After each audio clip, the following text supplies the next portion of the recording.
Hello, তোমাদের বললাম না আজ তো পরদিনই একাদশী, তাই আমি একাদশী করেছিলাম। এখন আমার রাতের এইটা ছবি তোমাদের শেয়ার করছি। গোপালকে তো এখন বিস্কুট খেতে দিয়েছি। তোমরা বলবে একাদশী করে গোপালকে কেন বিস্কিট খেতে দিয়েছো, তাই তোমাদেরকে একটা জিনিস দেখাচ্ছি। এটা হচ্ছে পতঞ্জলির বিস্কুট, আর আমি তাদের সন্ধ্যাবেলায় দিই, ঠিক আছে, সেই কারণের জন্য দিয়েছি। আর এই যে আমার মেয়ের বদমাশি দেখো, ও আজকে ধূপ জ্বালাতে গিয়ে ওর হাতটা দেখি কোথায় পড়েছে, দেখি একটু ধূপের এটা দিয়ে হাতটা পুড়িয়ে ফেলেছে, তাই আমি একটু পেস্ট লাগিয়ে দিয়েছি তার হাতে। আর তোমাদের দেখাচ্ছি, দেখো দেখলে আমাদের ঠাকুর ঘরটা।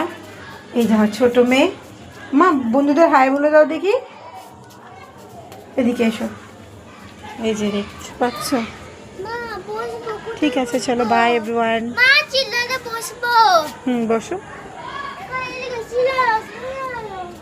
ঠিক আছে। দেখো ওরা গোপালের চোখ আঁকা হয় মা,